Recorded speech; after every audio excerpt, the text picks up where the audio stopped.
O presidente Jair Bolsonaro afirmou que militantes da esquerda mataram o pai do presidente da Ordem dos Advogados do Brasil durante a ditadura. Felipe Santa Cruz afirmou que vai... Eu quis começar esse vídeo com essa imagem da Raquel Sherazade no jornal do SBT, porque a expressão dela diante dos desmandos do Bolsonaro representa muito o que nós sentimos, né? A incompreensão, o absurdo de ter que ler certas notícias e ver certas coisas. Talvez se me gravassem lendo o jornal ou vendo o Bolsonaro falando, fosse a mesma expressão, porque realmente é assim que a gente se sente, sem entender o que está acontecendo. E o que isso tem levado, né, o que esse momento tem levado, algumas das alianças mais improváveis que você poderia imaginar. A partir desse vídeo aqui, o Felipe Neto publicou o seguinte no Twitter dele: Querida Raquel Sherazade, peço perdão por um dia ter perdido a cabeça e escrito um texto com ofensas. O que você representa hoje, em termos de humanidade, é de nos encher de orgulho. Obrigado, Raquel, você se tornou um ícone de mudança e evolução. E a Raquel respondeu, Felipe Neto, no Twitter também, né?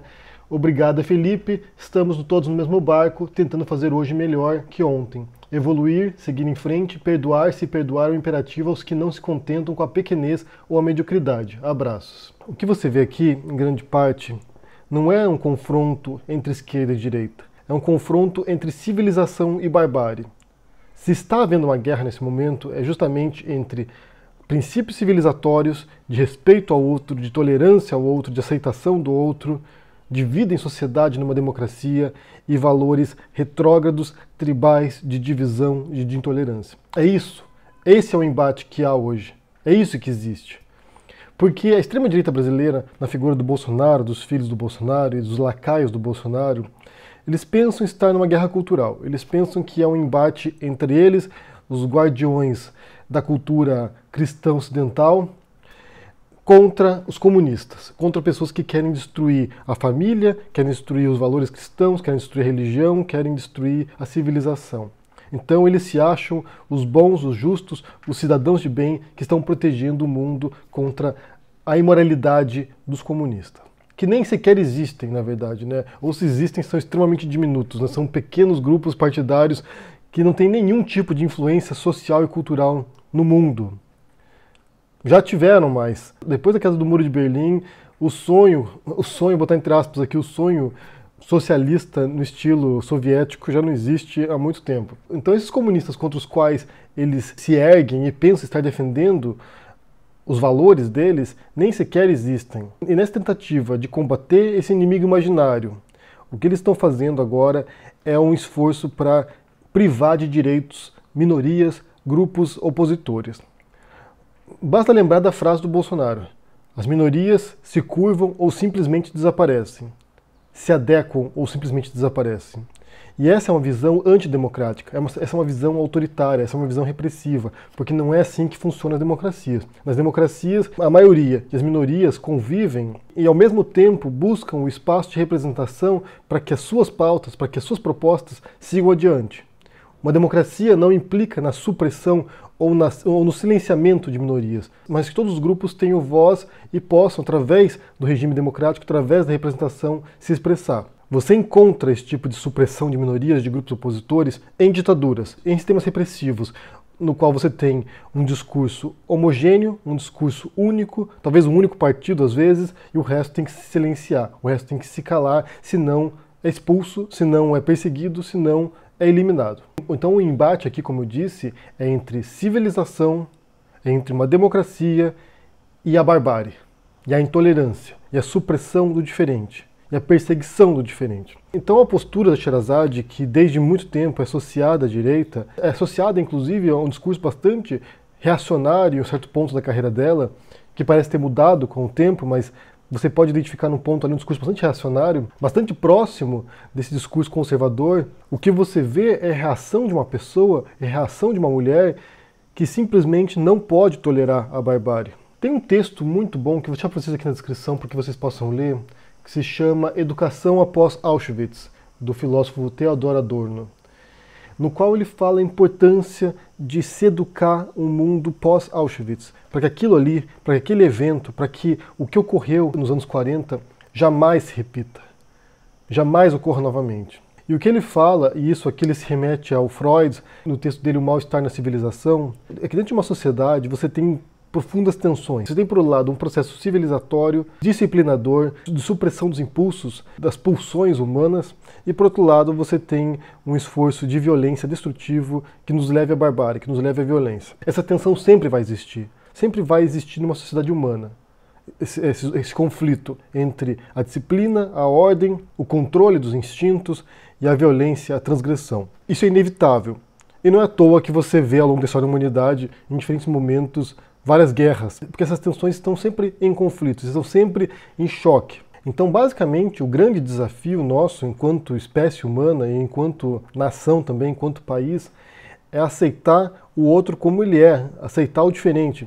E isso cria profundas tensões também, porque você tem, por um lado, visões que são abrangentes, inclusivas, e aqui a gente entra outro filósofo, que é o Karl Popper, que tem o livro dele A Sociedade Aberta e Seus Inimigos, que é uma visão de sociedade inclusiva, uma sociedade aberta, que aceita o divergente, que aceita quem pensa diferente da gente, e a sociedade fechada, que é uma sociedade repressiva, uma sociedade no qual certos direitos são eliminados. O que você tem no Bolsonaro é um esforço para uma sociedade fechada, na qual apenas um grupo tem direitos, onde apenas certas pessoas possuem direitos plenos e os outros têm que desaparecer, têm que se silenciar. E para atingir isso, para chegar a esse objetivo, o que ele faz é acirrar cada vez mais as tensões internas entre civilização e barbárie.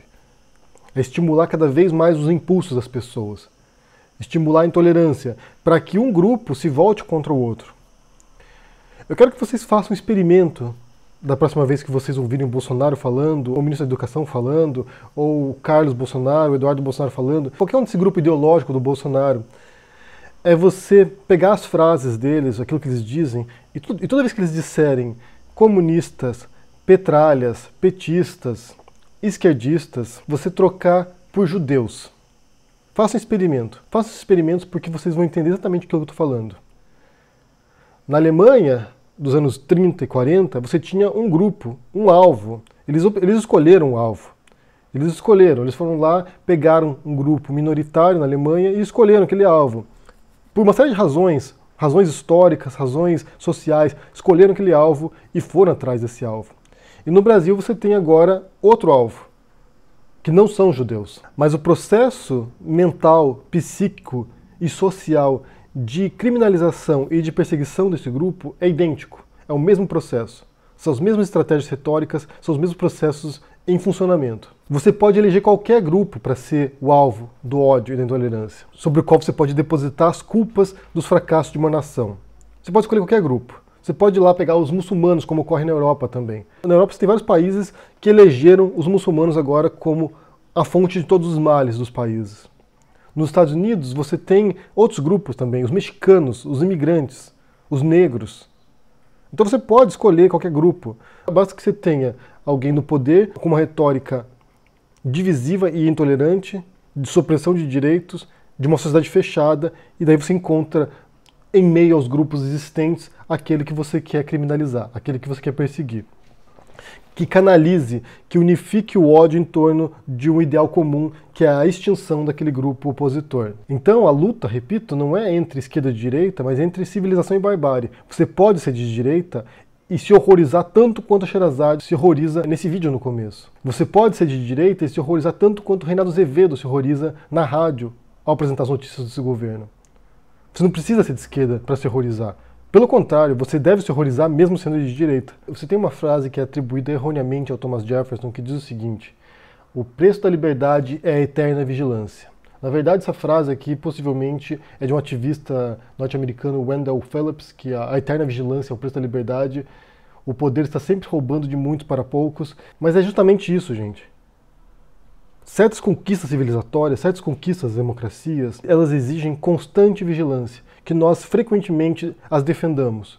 E aqui você tem liberdade de religião, liberdade de pensamento, liberdade de expressão, liberdade de imprensa. Quando você lê a Constituição brasileira, o artigo 5º diz o seguinte: todos são iguais perante a lei, sem distinção de qualquer natureza, garantindo-se aos brasileiros e aos estrangeiros residentes no país a inviolabilidade do direito à vida, à liberdade, à igualdade, à segurança e à propriedade. Então, na Constituição brasileira, que é um dos mecanismos existentes nas democracias, nos regimes políticos, para assegurar o Estado de Direito, Você não tem uma discriminação aqui que apenas a maioria tem direitos e as minorias devem se curvar ou desaparecer. Não tem. Você tem aqui que todos são iguais perante a lei.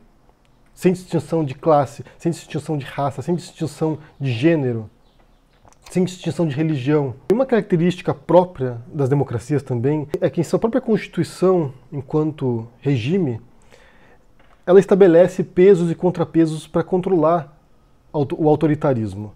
Então a própria divisão de poderes, né, o judiciário, o executivo e o legislativo, já tem esse propósito de realmente dispersar o poder e não concentrar nas mãos de uma única pessoa. Para que o presidente seja constrangido pela lei, constrangido pelos outros poderes e não possa fazer o que ele bem entender. E a nossa grande indagação, nossa grande dúvida é se essas instituições brasileiras, esses outros poderes, serão capazes de segurar o ímpeto autoritário do Bolsonaro. Porque nesse caso em particular aqui, né, do começo do vídeo, mostrando Sherazade indignada com o Bolsonaro, tem a ver com a fala dele atacando o pai do Santos Cruz, né, do presidente da OAB. E o que ele fez? O Bolsonaro foi confrontado, a OAB agora entrou com uma representação contra o Bolsonaro no Supremo, e o que ele fez como reação foi substituir os componentes das comissões de investigação sobre os crimes da ditadura. E essa é uma estratégia claramente fascistoide. Claramente.